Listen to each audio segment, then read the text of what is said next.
Kunjungan hari ini Bu Pero. Kunjungan hari ini ada berapa orang? Ibu Isyana, kita kolaborasi ya. Perempuan dan anak, family planning, pembangunan keluarga. Ya, pembangunan keluarga. Ya, antusias banget dengan program hari ini pemberian makan kepada ibu hamil ya.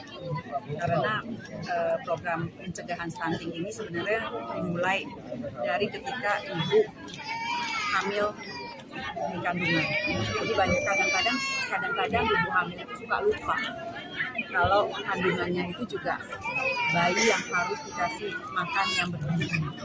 Jadi hari ini adalah program makanan bergizi untuk ibu hamilnya dan juga ibu-ibu balita ya. Karena untuk pencegahan stunting itu mau nggak mau anak-anak itu minimal 1000 hari pasca dari perut itu benar-benar harus hari kehidupan ya. Itu benar-benar harus menjadi pemikiran, artinya kita benar-benar harus membangun ibu-ibu hamil ini untuk edukasi bahwa makanan selain dari sekolah, setelah di rumah itu membangun edukasi bagaimana memberikan anak makanan sehat, pola sehat, karbohidrat dengan protein.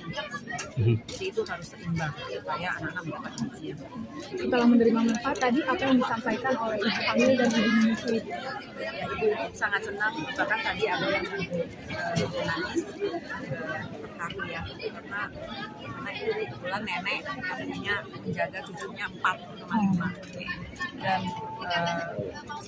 program-program yang diberikan itu pengennya ibu-ibu bisa mengerti bahwa anak-anak berkualitas itu jauh lebih baik daripada kita punya banyak anak. Melahirkan gampang ya, 9 bulan. Ketika keluar, bagaimana si nenek tadi menjaga ibunya bekerja, nenek yang harus menjaga cucu 4, 5, tadi neneknya bilang cuma diberikan Tuhan, minta kepada Tuhan supaya bisa sehat, masih bisa kerja apapun supaya bisa menopang keluarga.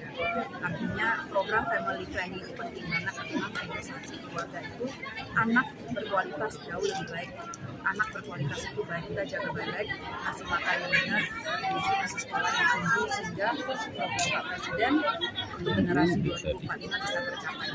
Untuk tahap 3 bulan pertama berapa banyak Bu ibu hamil dan menyusui yang akan diberikan makan setiap hari, dan untuk 1 tahun ini berapa banyak? Baik, jadi kalau jumlah dari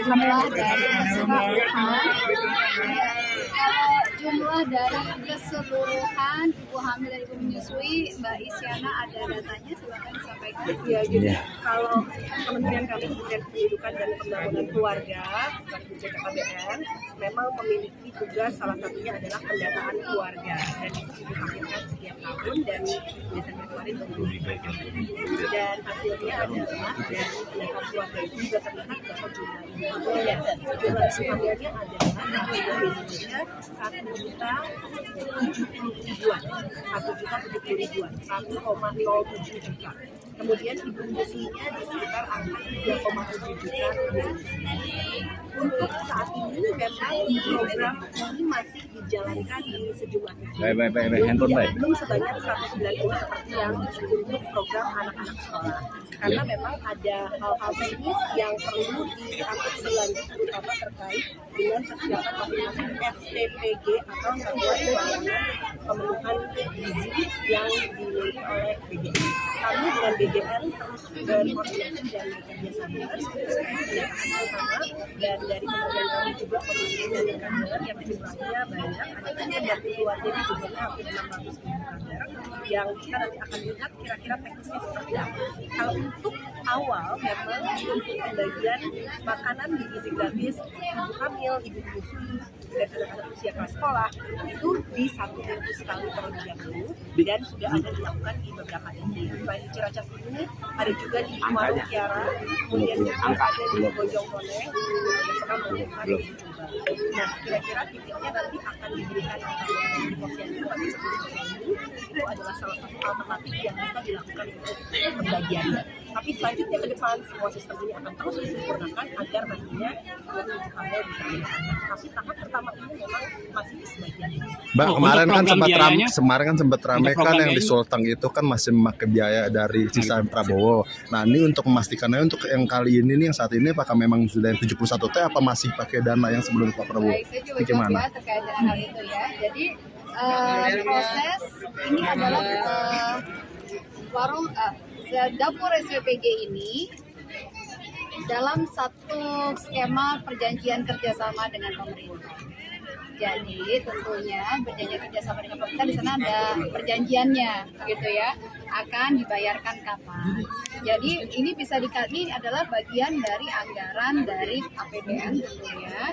Namun skemanya adalah perjanjian kerjasama, di mana skema perjanjian kerjasama ini adalah satu skema yang wajar dan umum dilakukan kerjasama pemerintah dengan badan usaha. Jadi demikian ya, tolong dipahami, tetap menggunakan APBN dengan skema perjanjian kerjasama yang dibayarkan nanti sesuai dengan tenggat waktu dari masing-masing perjanjian kerjasama. Karena misalnya contohnya UMKM, tentunya perjanjian kerjasamanya tenggat waktunya tidak bisa serentak, gitu ya, karena ada kemampuan ekonomi dari masing-masing UMKM sendiri. Jadi itu menjadi bahan pertimbangannya. Tapi penegasan aja Bu, berarti masih pakai dana Prabowo Bu? Untuk enggak? Seperti yang tadi saya sampaikan, Mas. APBN ya. APBN. Mbak, untuk tenggat waktu kerjasamanya, Untuk bahan Mbak, evaluasi. Mbak Prita. Mbak Prita. Bentar. Ini adalah niat mulia dan visi misi besar dari Presiden Prabowo Subianto, Wakil Presiden Gibran Rakabuming Raka untuk mewujudkan Akta Cipta keempat, peningkatan sumber daya manusia yang unggul untuk generasi emas 2045. Karena apa? Agar nantinya anak-anak Indonesia siap di 2045 dan anak Indonesia bisa makin bersaing dengan dunia internasional. Mbak, Terima kasih untuk banyak. tenggat waktu, Mbak Prita, satu, tenggang Mbak. waktunya, Mbak. Untuk Mbak Prita. Mbak Prita, Tenggang untuk waktunya tenggat kapan? waktu itu Mbak tadi Mbak yang disebutin Mbak. Deketin aja.